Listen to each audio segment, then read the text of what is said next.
जय हिंद, वंदे मातरम, भारत माता की जय। हम बात करने वाले हैं ये जो भारत में हार्ट अटैक कैसे बढ़ रहे हैं। हार्ट अटैक मैं याद करता हूं 1990 के दशक में हम जब 8वीं कक्षा में पढ़ते थे तो लगभग 60 साल के प्रधानाचार्य को हार्ट अटैक आया था। तो गांव में ये कहते थे कि हार्ट अटैक आ गया। उस समय ये नहीं पता होता था कि हार्ट अटैक नाम की क्या बीमारी होती है। कोई व्यक्ति जानता था, और जब किसी को हार्ट अटैक आता था तो ये आसपास के 10, 20, 50 गांवों में चर्चा का विषय बनता था कि ये व्यक्ति 50, 55, 60, 62 साल की उम्र में चला गया। आज हम देखते हैं तो रोज सोशल मीडिया पर ऐसे वीडियो वायरल हो रहे हैं कि व्यक्ति कुर्सी पे बैठा है, अचानक गिर पड़ा। व्यक्ति डॉक्टर के पास गया, अचानक गिर पड़ा। व्यक्ति रामायण में हनुमान जी का रोल कर रहा है, अचानक गिर गया। व्यक्ति रावण का रोल कर रहा है, अचानक गिर गया। व्यक्ति जिम में वेट लिफ्टिंग कर रहा है, अचानक गिर गया। और तो और कोई वरमाला डाल रही है। अभी लखनऊ के मलिहाबाद में एक बहन स्टेज के ऊपर वरमाला अपने दूल्हे को पहना रही है, और निश्चित तौर पर वो वधू है तो उसकी आयु 22-24 वर्ष की मुश्किल से रही होगी। 22-24 वर्ष की आयु जिसमें कभी बीपी नापने की जरूरत नहीं पड़ती, कोलेस्ट्रॉल नाम की चीज क्या होती है ये कभी कोई जानता नहीं है, बीमारी क्या होती है ये कोई जानता नहीं है। तो उस कंडीशन में भी वरमाला डालते डालते उसको हार्ट अटैक आता है और उसकी डेथ हो जाती है। कोई व्यक्ति रोड के ऊपर चल रहा है, उसकी डेथ हो जाती है। कोई व्यक्ति खेल रहा है, उसकी डेथ हो जाती है। अंबाला का 16 साल का एक लड़का, 16 साल की आयु, जो पिछले 10 सालों से लगातार फुटबॉल खेलता था। फुटबॉल एक ऐसा खेल है जिसमें व्यक्ति अगर 2 घंटे भी प्रैक्टिस करता है तो 2 घंटे में कम से कम 10 से 20-25 किलोमीटर तक लगातार वो दौड़ता है। बॉल के पीछे दौड़ते दौड़ते वो पसीनम पसीना रहता है, और फुटबॉल वही खेल पाता है जिसका स्टेमिना बहुत अच्छा हो। और 16 साल की उम्र में फुटबॉल के खिलाड़ी को हार्ट अटैक आया और वो मर गया। पंजाब की घटना है, कुछ पहलवानों को हार्ट अटैक आया और वो मर गए। डॉक्टरों को हार्ट अटैक आ रहा है, फिल्म अभिनेताओं को हार्ट अटैक आ रहा है, पुलिस के अधिकारियों को हार्ट अटैक आ रहा है, खिलाड़ियों को हार्ट अटैक आ रहा है। और केवल भारत में नहीं आ रहा, अमेरिका के अंदर भी आ रहा है, कनाडा के अंदर आ रहा है, यूरोप के देशों के अंदर आ रहा है।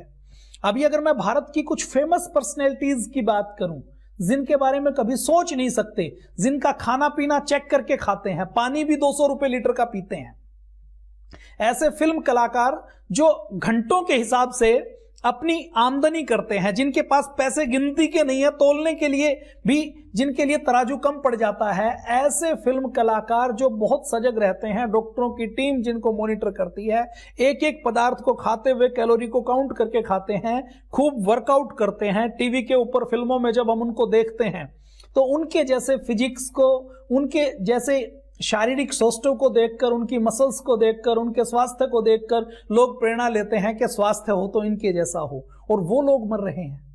इसका मतलब कहीं ना कहीं कोई बहुत गहरी गड़बड़ या गहरा षड्यंत्र तो चल रहा है। भारत के गांवों में हम चले जाएं, ऐसे हमें बुजुर्ग मिल जाते हैं 90 साल के, 95 साल के, 100 साल के, 102 साल के, जिनके चेहरे के ऊपर झुर्रियां पड़ी हुई हैं, मांस बिल्कुल बचा नहीं है, देखने में बिल्कुल कमजोर हैं, लेकिन जो पूरे दिन भर चलते रहते हैं, खेत में जाते हैं, काम करते हैं, अपनी दिनचर्या करते हैं। ऐसे ऐसे बुजुर्ग हमने गांव में देखे हैं कि जवान व्यक्ति के सामने अंगूठे से अंगूठा फंसा ले तो उसके अंगूठे को खोल नहीं पाता। जवान व्यक्ति बूढ़े व्यक्ति का, 85 साल की उम्र के व्यक्ति का अंगूठा नहीं खोल पाता। ऐसे गांव में व्यक्ति हैं जिन्होंने कभी कोई सुई नहीं लगवाई, कभी ब्लड टेस्ट नहीं करवाया, कभी कोई टेबलेट नहीं खाई, कभी बीपी नहीं चेक करवाया, कभी कोलेस्ट्रॉल का कोई ब्लड प्रोफाइल चेक नहीं करवाया, कभी लिपिड प्रोफाइल चेक नहीं करवाया। ऐसे व्यक्ति जो 1-1 लीटर घी पी जाते हैं। अभी भी सोशल मीडिया पर आप ऐसे वीडियो देखते होंगे जिसमें व्यक्ति एक सांस में लोटे में 1 लीटर घी डालता है और 1 लीटर घी पीकर डकार भी नहीं मारता। ऐसे देश में अगर युवाओं को हार्ट अटैक हो रहे हैं तो यह बहुत चिंता का विषय है।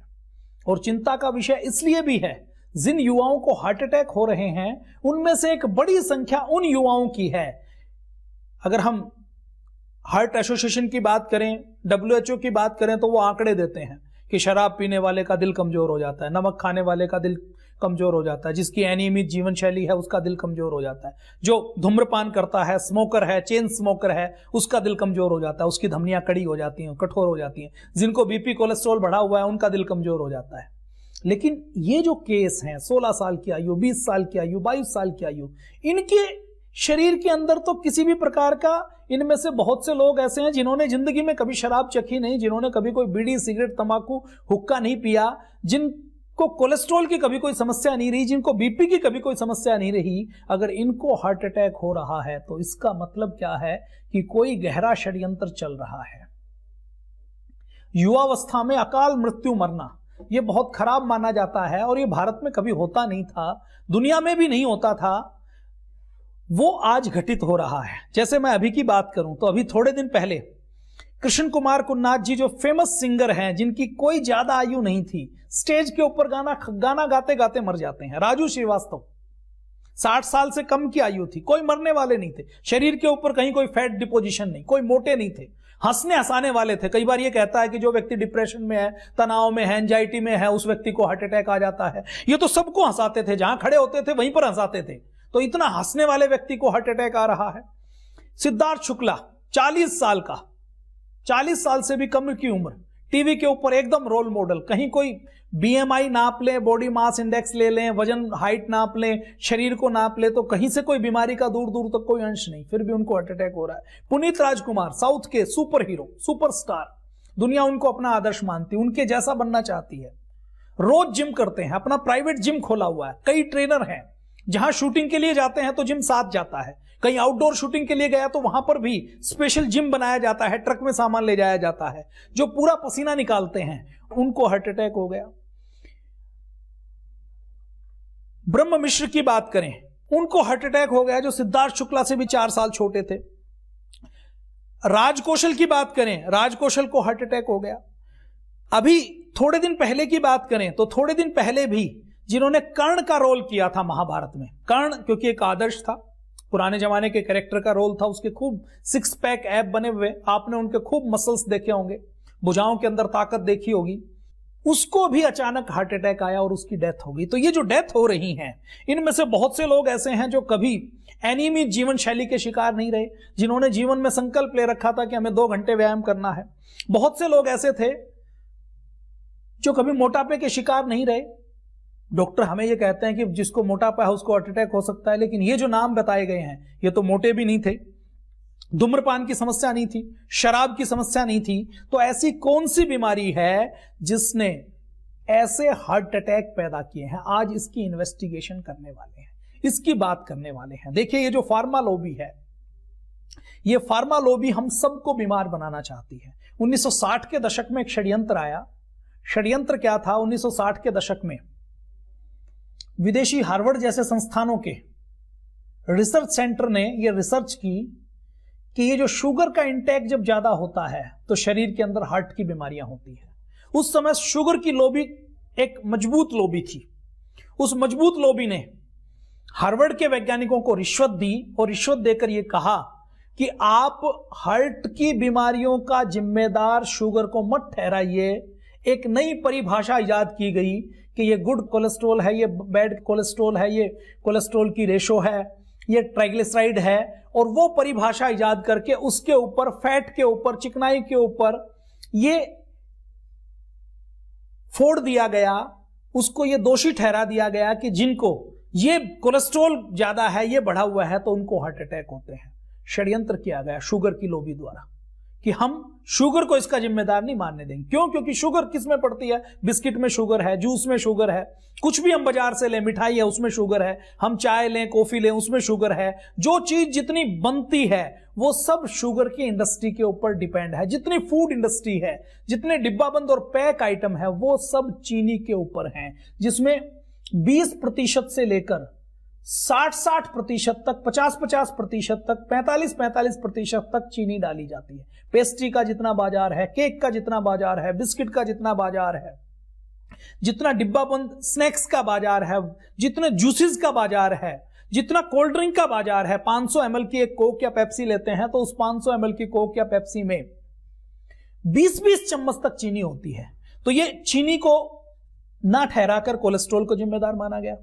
लोगों ने कोलेस्ट्रॉल भी कंट्रोल किया। ऐसे बहुत से हार्ट अटैक हुए जिसमें कोलेस्ट्रॉल नॉर्मल है, बॉर्डर लाइन के विद इन लिमिट है, लेकिन फिर भी उनको हार्ट अटैक होता है। और ये कोलेस्ट्रॉल के चक्कर में लोगों ने चिकनाई खाना बंद कर दिया। मैंने अभी कहा ना, गांवों में ऐसे भी व्यक्ति हैं जो 1 लीटर दूध एक सिंगल सीटिंग में उकड़ू बैठकर पी जाते हैं और डकार नहीं मारते, उनका कोलेस्ट्रॉल तो नहीं बढ़ता। इसका मतलब सिस्टम में खराबी कुछ और थी, जिम्मेदार किसी और को बनाया गया। तो कोलेस्ट्रॉल का एक हौवा खड़ा किया गया। पहले कोलेस्ट्रॉल की लिमिट कुछ और थी, उसके बाद हार्ट माफिया ने जब देखा कि कोलेस्ट्रॉल की दवाइयां, एक व्यक्ति जब एक बार खाना शुरू करता है तो लगातार पूरी उम्र खाता है। व्यक्ति खाना बंद कर सकता है लेकिन दवाई खाना बंद नहीं करता।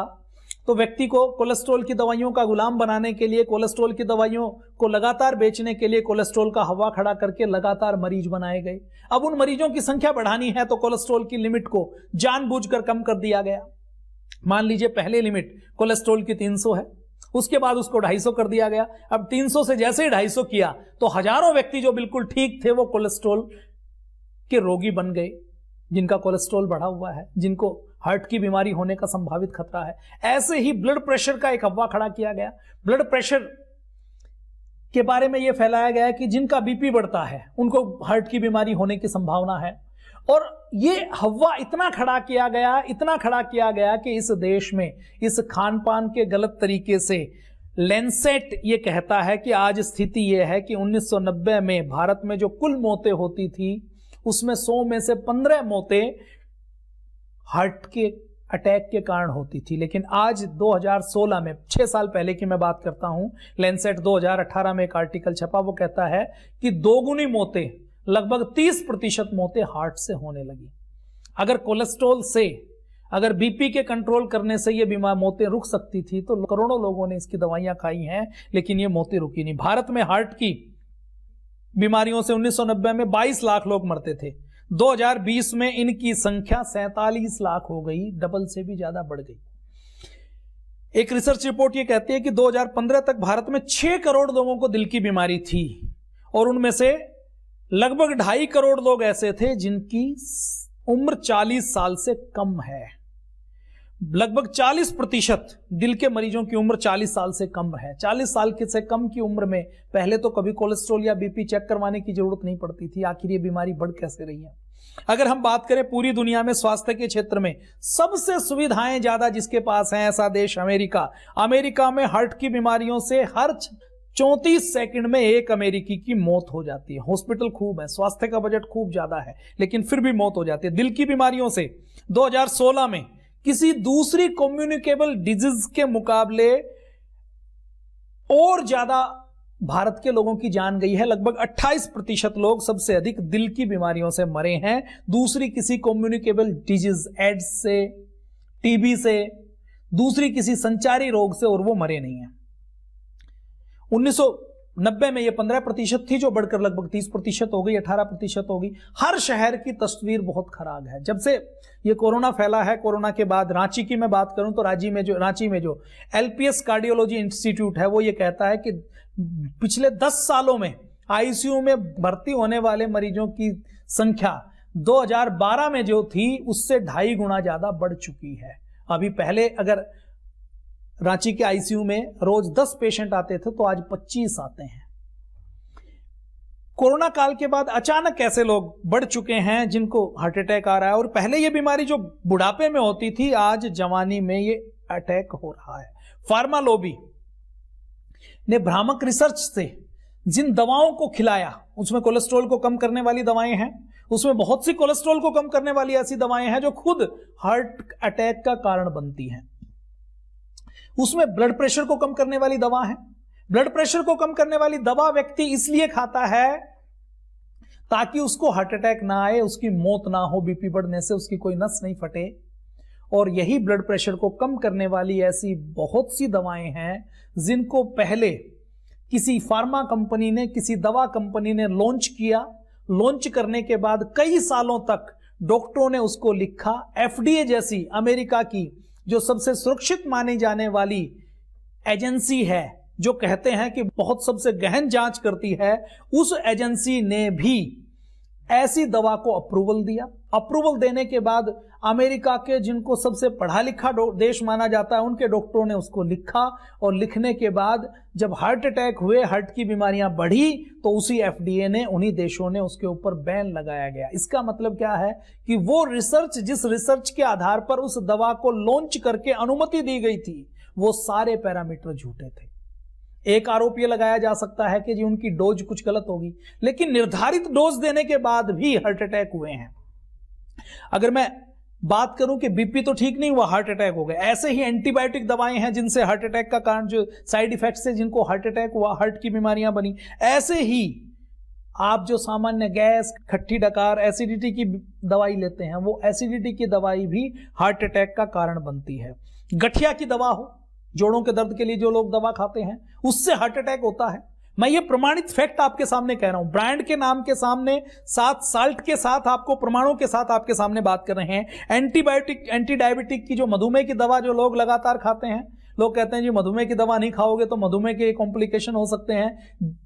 जो दवा हम बचाने के लिए खाते हैं वही हार्ट अटैक का कारण बनती है। पार्किंसन की दवा हो, डिप्रेशन की दवा हो, और तो और जो सामान्य कफ सिरप है, किसी को सर्दी लगी, खांसी हुई, जो अदरक का टुकड़ा चबाने से ठीक हो सकती है, जो गर्म पानी पीने से ठीक हो सकती है, जो तुलसी की चाय पीने से ठीक हो सकती है, जो काली मिर्च लौंग उबाल कर पीने से ठीक हो सकती है, जो गिलोय का काढ़ा पीने से ठीक हो सकती है, और जिसमें कुछ और नहीं करो तो धूप में बैठ जाओ, गर्म पानी पी लो तो ठीक हो सकती है, ऐसे कफ सिरप से भी दिल की गंभीर बीमारियां होती हैं। क्लोबोटिनाल नाम का एक कफ सिरप था जिसको पहले लॉन्च किया गया। लॉन्च करके उस कफ सिरप के कारण जब हार्ट अटैक बढ़े और यह प्रमाणित हुआ, तो 2007 में उस कफ सिरप को वापस लिया गया। तो सबसे पहले मैं आपके सामने बात करता हूं जिसको बिल्कुल नुकसानदायक नहीं माना जाता, ऐसी भूख कम करने की, मोटापा कम करने की दवा। अब मोटापा कम करने की दवा क्यों खा रहा है पेशेंट? इसलिए खा रहा है कि मोटापा ज्यादा बढ़ने से हार्ट अटैक होने की संभावना है। लेकिन कमाल देखिए आप फार्मा लॉबी का, उस फार्मा लॉबी ने मोटापा कम करने की जो दवा बनाई, उस मोटापा कम करने की दवा के कारण ही हार्ट अटैक होना शुरू हो गया। एक साल्ट का नाम है फेन, जिसको फेन फ्लू रामायण भी कहा जाता है। ये जो फेन फ्लू रामायण है, इसका एक प्रोडक्ट एक कंपनी ने बनाया फेंटरमाइन के नाम से। FDA में कंपनी ने यह आवेदन किया कि ये जो फेन नाम का साल्ट है, इससे जो हमने फेंटरमाइन बनाई है, 1959 की बात है, कि ये अकेली दवा हमारे शरीर के मेटाबॉलिज्म को धीरा करती है, भूख कम लगती है, और भूख कम लगने के कारण मोटापे वाले व्यक्ति का मोटापा कम होता है। FDA ने जब पूछा कि इसका कोई साइड इफेक्ट है क्या, तो कंपनी ने बिल्कुल प्रामाणिक तरीके से कहा कि इसका कोई साइड इफेक्ट नहीं है, हमने इसके साइड इफेक्ट की पूरी जांच कर ली, पूरी रिसर्च कर ली, और जिसको भी दिया उसको फायदा हुआ। 1973 में जब इस भूख करने वाली एकल दवा को मंजूरी दे दी गई, लगातार ये चलती रही, और इन दवाओं को जब मोटापा कम करने के लिए दिया जाने लगा, और इसकी बिक्री इतनी बढ़ी क्योंकि मोटापे से अमेरिका के बहुत से व्यक्ति ग्रसित थे। 1996 में इसकी बिक्री 2000 करोड़ से ऊपर चली गई। 2000 करोड़ का मतलब है कि करोड़ों लोगों ने इस दवा को खाना शुरू किया। सुसान नाम की एक महिला थी, एक लाइब्रेरी के अंदर लाइब्रेरियन के रूप में काम करती थी। लगभग 22-23 साल की उसकी उम्र थी। 22-23 साल की उम्र में उसकी जल्दी शादी होने वाली थी, तो उसने अपनी एक दोस्त से बात की कि मेरा वजन कुछ किलो ज्यादा है, मैं चाहती हूं कि शादी से पहले मेरा वजन थोड़ा सा कम हो जाए। तो उसकी दोस्त जो ऑफिस में काम करती थी, उसने बताया कि ऐसे ऐसे एक दवा का डॉक्टर एक दवा लिखते हैं जिससे वजन तत्काल कम हो जाता है, और उसने खुद ने 2 महीने तक वो दवा खाई और उसका वजन बहुत कम हो गया। तो सुसान ने कहा कि मुझे भी उस डॉक्टर के पास ले चलो। वह भी उस डॉक्टर के पास जाती है। डॉक्टर को वह बताती है कि मैं डाइटिंग कर रही हूं, एक्सरसाइज कर रही हूं, लेकिन उसमें वजन ज्यादा कम नहीं हो रहा, तो मुझे कुछ आप बताइए। तो डॉक्टर ने बिना किसी हिचकिचाहट के लिए, FDA ने जिस दवा को अप्रूव किया हुआ था फेन को, उस दवा का पर्चा लिख दिया। सुसान ने जब पूछा कि इसका कोई साइड इफेक्ट तो नहीं है, कोई नुकसान तो नहीं है, यद्यपि 1990 के दशक में लोग इतनी चिंता नहीं करते थे और ये मानते थे कि डॉक्टर जो लिखता है वो ठीक ही लिखता है। सुसान ने उस दवा को लेना शुरू किया। डॉक्टर ने सुसान को बताया था कि ये बहुत चमत्कारी इलाज है, इसको एक बार आप ले लोगी तो मोटापा तो 101% कम होगा। जिस भी व्यक्ति को यह दवा दी है उस व्यक्ति का मोटापा बहुत कम हुआ है। और रिसर्च बेस्ड दवा है, इसका क्लिनिकल कंट्रोल ट्रायल हुआ, इसका एनिमल ट्रायल हुआ है, इसका लैब ट्रायल हो चुका है और रेपुटेड कंपनी है। इस दवा को जो बनाने वाली कंपनी है वो बहुत रेपुटेड है, इतने साल से ये काम कर रही है। तो आप इस दवा को लीजिए, इस दवा से कोई नुकसान नहीं है, दवा पूरी तरह से सुरक्षित है और कोई भी साइड इफेक्ट नहीं है, आप निश्चिंत होकर लीजिए। सुसान ने यह दवा लेनी शुरू की। 15 सितंबर 1996 में उसकी शादी थी। शादी के बाद वो अपने पति के साथ घूमने गई। सुसान अपनी दवा को भी साथ लेकर गई। उसको यह भरोसा था कि यह दवा बहुत काम करती है और मेरा वजन कम मुझे शादी के बाद भी रखना है, तो मैं ये दवा खाती हूं। डॉक्टर ने प्रेस्क्रिप्शन का जितना पीरियड लिखा था वो पीरियड अभी पूरा हुआ नहीं था। तो सुसान ने जब वो शादी के बाद हनीमून पर गई तो हनीमून पर उसने महसूस किया कि वो थकती बहुत है, थोड़ी सी चढ़ाई चढ़ती है तो चलते चलते थक जाती हैं, सांस फूल जाती है, दम फूल जाता है। सुसान फिर डॉक्टर के पास गई तो डॉक्टर ने बताया कि आपके अंदर तो कुछ समस्या लग रही है। सुसान के डॉक्टर ने उसको जब बताया, उसका चेकअप किया गया तो पता लगा कि उसका हार्ट ठीक से काम नहीं कर रहा। तो उसने जब डॉक्टर को बताया कि मैं ये दवा ले रही हूं, तो उसके बाद डॉक्टर सुशांत को बताता है 1996 में कि मेयो क्लिनिक ने एक रिसर्च रिपोर्ट जारी की है जिसमें फेन दवा के ऊपर यह खतरा जताया है कि इससे हार्ट के वाल्व खराब होते हैं। कार्डियोलॉजिस्ट ने फिर उसके हार्ट के वाल्व को जांच करके बताया कि इस दवा ने, जिसको आप भूख कम करने वाली या मोटापा कम करने वाली के नाम से लेते हो और डॉक्टर खुले हाथ से इस दवा को लिख रहा है, इस दवा ने आपके माइट्रल वाल्व को पूरी तरह से डैमेज कर दिया है। और उसने, डॉक्टर ने आगे समझाया कि यह तब होता है जब फेफड़ों में ब्लड की पूर्ति करने वाली धमनियों में ब्लड प्रेशर बढ़ जाता है। और सुसान ने फिर उस दवा को बंद किया। दवा को बंद करने के बाद अपना ट्रीटमेंट करवाया। ट्रीटमेंट करवाने के बाद भी सुसान का हार्ट फेलियर होने के कारण मौत हो गई। 8 जुलाई 1997 में फिर मायो क्लिनिक में हार्ट डैमेज की जो रिपोर्ट आई, वजन घटाने वाली फेन का जिन्होंने कॉम्बिनेशन लिया था, एफडीए को पता लगा, डॉक्टरों को पता लगा। एफडीए ने 7 लाख डॉक्टर्स को वार्निंग लेटर भेजे कि आप इस दवा को मत लिखिए। एफडीए को और सैकड़ों मामले मिले जिनमें पता लगा कि जो फेन मोटापा कम करने वाली दवा है, इस दवा के कारण लोगों को हार्ट की सर्जरी हो रही है। सैकड़ों रोगियों के हार्ट के वाल्व खराब हुए, बहुत से लोग मारे गए, बहुत से लोगों की केवल सर्जरी हुई। और इस कंपनी को जब जिम्मेदार मान लिया गया तो जिम्मेदार मानने के बाद इसके ऊपर मुकदमा चलाया गया, इसके ऊपर जुर्माना लगाया गया। और जुर्माना लगाने के बाद सितंबर 1997 में एफडीए ने फेन नाम की दवा के ऊपर बैन लगाया कि पूरी दुनिया में कभी भी, पूरे यूएसए में इस बीमारी को कहीं भी नहीं बेचा जाएगा। और दूसरे देशों में भी लेटर जारी करके ये कहा कि इस दवा के ऊपर बैन लगाया जाए। और इस दवा की जो कंपनी है, इस दवा की कंपनी जो वैथ फार्मा नाम की कंपनी इस दवा को बनाती थी, जिसको ये लगता था कि ये चमत्कारी इलाज है, जो डॉक्टरों से लिखवाती थी कि मोटापा हर व्यक्ति का है, ये दवा हम दुनिया के करोड़ों लोगों को खिलाकर करोड़पति बन सकते हैं, उस कंपनी के ऊपर 28,000 करोड़ रुपए का जुर्माना लगाया। 28,000 करोड़ रुपए का जुर्माना उस कंपनी ने भरा। और भारत के अंदर भी 1998 तक ये दवा बिकती थी। भारत के अंदर भी सैकड़ों व्यक्तियों की मौत केवल मोटापा और भूख कम करने वाली दवा के कारण हुई। उनको हार्ट अटैक हुआ, उनका वाल्व खराब हुआ। लेकिन क्यों? क्योंकि भारत तो ऐसा देश है जहां की आबादी बहुत है, 135 करोड़ हम हैं। 10-20 हजार, 10-20 लाख या 10-20 1-2 करोड़ तक भी मर जाएं तो किसी फार्मा कंपनी के ऊपर जूं रेंगने वाली नहीं है। तो ये एक एग्जाम्पल हमें बताता है कि केवल जो मोटापा कम करने वाली दवा, जिसको डॉक्टर ये कहता है कि बहुत अच्छी अमेरिका में बिकती है, उसको हम यदि भारत में खाते हैं तो कोई गारंटी नहीं है कि हमारा मोटापा कम होगा या नहीं होगा, लेकिन हमारा हार्ट जरूर फेल हो जाएगा। ये फार्मा लॉबी करते हैं।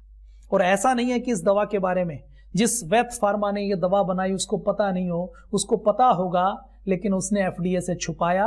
और एफडीए जो अमेरिका की जांच एजेंसी है, वो भी अपनी जांच में इस दवा के नुकसानों को पहचान नहीं पाई। 1960 से लेकर 1997 तक 37 साल तक ये दवा मार्केट में बिकती रही, अमेरिका में बिकती रही। अब आगे हम बात करते हैं ब्लड प्रेशर की। ब्लड प्रेशर के नाम से एक अफवाह बनाया जाता है कि ब्लड प्रेशर हो तो हार्ट अटैक हो सकता है, इसलिए ब्लड प्रेशर को कंट्रोल में रखो। और फिर एक बात कही जाती है कि जो ब्लड प्रेशर को कंट्रोल में रखना है तो इसके लिए आप सुबह दवा खाओगे तो वो 24 घंटे तक या 12 घंटे तक काम करेगी। आपको 12 घंटे या 24 घंटे में दोबारा दवा खानी है और बीच बीच में ब्लड प्रेशर को चेक करवाते रहना है। क्यों? क्योंकि ब्लड प्रेशर से हार्ट खराब हो जाता है। अब ये जो फार्मा कंपनियों का षड्यंत्र देखिए, ब्लड प्रेशर की दवा के कारण ही हार्ट फेल हुआ। कंपनी के नाम के साथ हम बात करते हैं, एक साल्ट है जिससे दवा बनती है, जिसको ये कहा जाता है कि ब्लड प्रेशर को ठीक करने के लिए ये चमत्कारी साल्ट था। मीबेफ्राडिल के नाम से एक साल्ट है। मीबेफ्राडिल को पोजिकोर के नाम से, ब्रांड के नाम से, ब्लड प्रेशर की दवा के नाम से बेचा जाता है। इस दवा को जब कंपनी ने लॉन्च किया तो लॉन्च करते हुए जो कमेटी बैठी, उस कमेटी ने जब प्री मार्केटिंग के क्लिनिकल कंट्रोल ट्रायल किए तो कुछ सदस्यों ने इसके ऊपर आपत्ति की कि इससे हार्ट को दिक्कत हो सकती है। लेकिन एफडीए जैसी संस्था अमेरिका के अंदर भी, फार्मा लॉबी इतनी खतरनाक है कि उन सदस्यों की नाराजगी की कोई परवाह नहीं की गई और उनकी नाराजगी की परवाह किए बिना उस दवा को मंजूरी दे दी गई। फार्मा माफिया के दबाव में, बिग फार्मा के दबाव में, फार्मा लॉबी के दबाव में। आप कल्पना कीजिए यदि एफडीए के लोगों को किसी दवा के ऊपर डाउट है तो उसको भी प्रभावित करके यदि ये अनुमति ले सकते हैं, तो भारत के अंदर तो सरकारों के पास कोई लैब नहीं है। कोई ऑफिसर्स जो हैं उसमें से आधे से ज्यादा पद रिक्त पड़े हैं। ऑफिसर्स जो हैं उनके पास अपडेट नॉलेज नहीं है, उनके पास पूरे अधिकार नहीं है, पूरे इक्विपमेंट नहीं है, उनके पास कोई रेवेन्यू नहीं है, उनके पास बजट नहीं है और वो जांच कर सके ऐसी कोई फैसिलिटी, ऐसा कोई तंत्र नहीं है। और जांच करने के बाद यदि कोई नुकसानदायक, कोई दोषी मिल जाए तो उसके ऊपर तत्काल कोई कार्रवाई कर लें या ऐसे सदस्य हों जो ऑब्जेक्शन कर लें, ऐसी कोई कमेटी की जो व्यवस्थाएं हैं वो एफडीए से नीचे मानी जाती हैं। ऐसा स्वास्थ्य सेवाओं का आकलन है। तो एक 70 साल के व्यक्ति जिसको बीपी था, बीपी की वो दवा ले रहा था तो उसको अचानक हार्ट अटैक हुआ। दवा कौन सी ले रहा था? मीबेफ्राडिल साल्ट वो उसका ले रहा था। लेने के बाद उसकी मौत हो गई। मौत होने के बाद एफडीए को पता लगा तो एफडीए ने पता लगाया कि ये बीपी की यही दवा ले रहा था जिससे हार्ट अटैक हुआ। अब उन्होंने और रिसर्च करनी शुरू की तो ये पाया कि केवल एक अकेला व्यक्ति नहीं है जो 70 साल का मर गया इस दवा को लेने से। ऐसे सैकड़ों और दूसरे व्यक्ति हैं जिनकी अचानक डेथ हो गई और जो यही दवा ले रहे थे।